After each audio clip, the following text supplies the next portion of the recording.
You know you're a gardening nerd when you ask for a compost bin for Christmas, and I got one.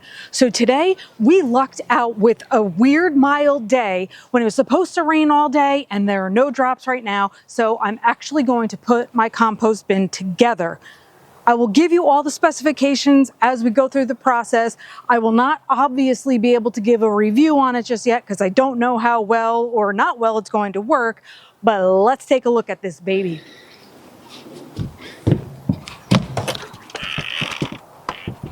Also, another Christmas gift I got was my very own hand truck that folds up and gets to be put away neatly, and it's lightweight, so now I can move my flower pots around. This is what the compost bin currently looks like. I know, it's crazy, right? It's 110 gallons. So my husband said he picked this one because it was one of the biggest offered.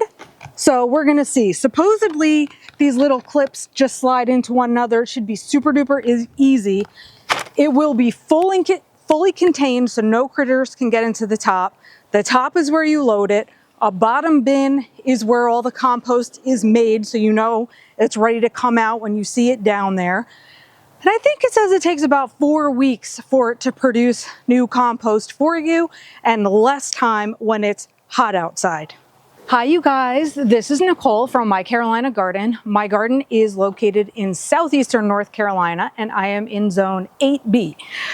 Got all the tools that it says I need to do this, which is not much at all. A knife, work gloves, and a hammer. So let's see what this is all about.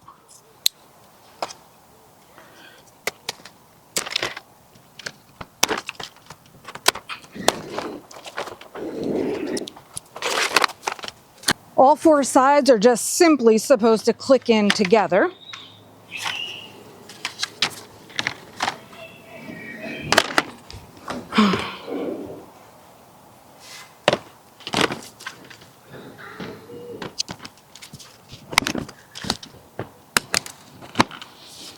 One, two, three, four.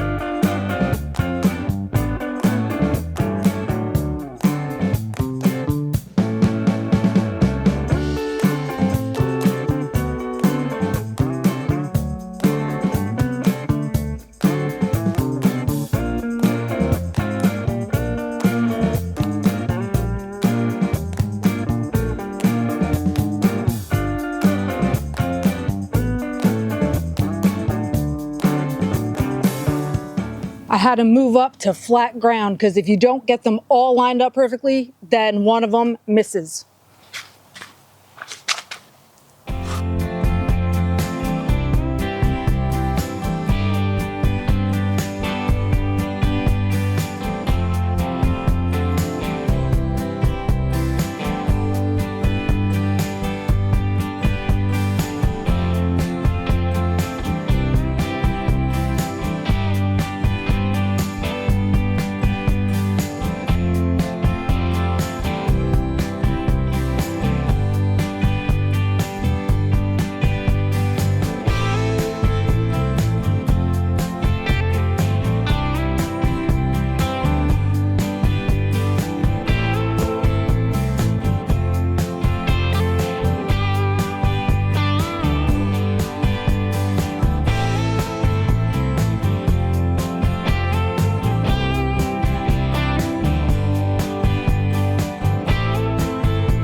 So far, it's been fairly easy, I would say. This next little part seems a little strange. I don't know why it would have been pre-cut to begin with, but I guess it isn't. So let's see what happens here. The idea is I need to put this little gate so it can slide up and down right here. And I'm supposed to cut little channels in here, I guess.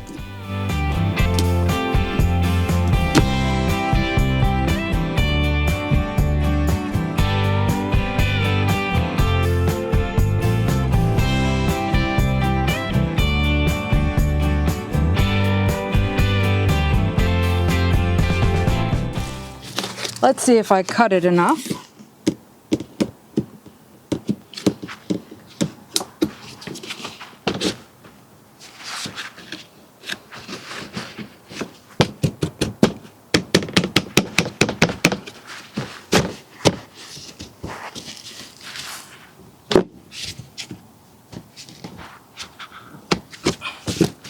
Okay. So that's going to be pretty secure.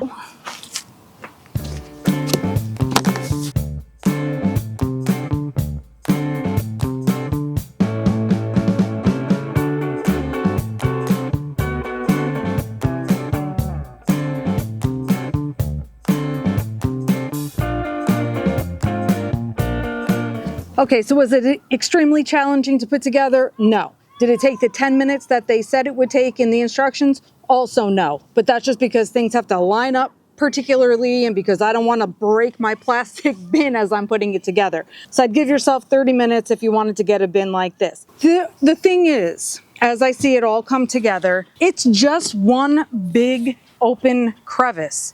So you'll put your compost stuff up at the top. Yeah, it's going to start composting down at the bottom. I get that. And then this is where we're going to get the stuff out of. But I kind of thought there were like two chambers to it. So it's more simplistic than I expected it to be. But then this is where, like I said, we're going to slide these doors up to get the compost out. The other thing is, supposedly critters aren't going to get in here. But I'm thinking, you know, if you look at some of these holes, some things are going to get in there. Mice can obviously fit in there, and I feel like there's a chance snakes could get in there too. You're keeping things out like squirrels and raccoons, however, I don't know. We're gonna see how it works. So let's go put this baby in place right by the greenhouse.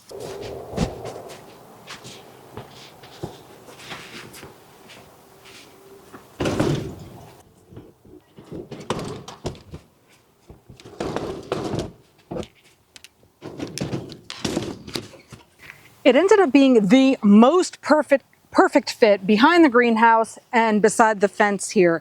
So we had cleaned out behind the greenhouse at the end of the season last year for this reason, because I knew I wanted to start composting back here, but it worked out perfectly. The size is great. So I have plenty of room to access those sliding doors to get my compost out. I really need my knife now because I can't get this rubber band off. So I get the compost out and I can easily put it in through the top there. So I have a bunch of organic matter that's already ready to go, which is perfect because it is only January now.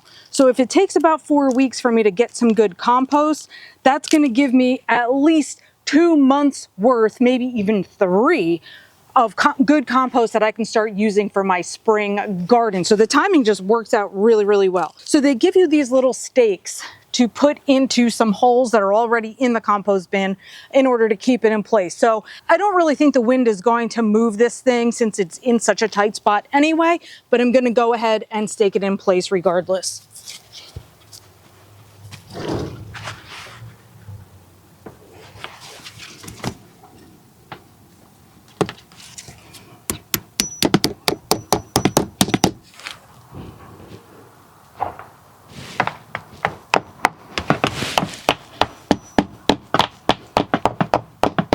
So even though I was saying the compost bin looked more straightforward than I expected it to, some of the benefits to this bin are it is made with recycled plastic. It is not supposed to release any sort of plastic toxins into your soil. So that was one thing. And this technology, supposedly you're composting and you don't have to turn anything over. So you're going to stick all your waste in up at the top and remove it out of the bottom, and you don't have to do anything in between. So that would be really good if that's the case, and I will obviously let you know after about 4 weeks have passed by. Besides that, let's talk about what kinds of stuff we are going to be putting in there. So we want to really do a mix of organic material, so we can do some kind of kitchen waste like fruits and vegetable waste, that sort of thing. Never any dairy or meats, but I feel like that goes without saying. We're just looking to do like some food scraps. We can do our coffee grounds. So that stuff is really cool. And then we're gonna mix it in with leaves maybe that we have. If we're gonna put sticks or anything like that in, the smaller the pieces, the better, because you don't want it to take forever for your compost to make. So the smaller the items you can put in, the better off you're gonna be. And we're just gonna do a mix of those types of materials, a little bit of our kitchen waste, a little bit of our outdoor waste, and see how all of that kind of stuff comes together. So I'm looking forward to it, because one of the reasons why you compost is to help your soil retain nutrients, get and retain nutrients. And of course, I have sandy soil here in coastal North Carolina. So that means the sand is really letting water run right through. So it's great in the sense that it's quickly draining, but it's not great in the sense that my nutrients can just run right the heck off with the water. So that's what we're about to do. So that's what my compost bin looks like. It came off of Amazon. I will put a link in the description. So in case you're interested in something like that, you can go for it. Again, it was chosen for its mere size, so we can hopefully make a lot of compost at one time. Thank you for watching. I hope this was helpful. And until next time, happy planting.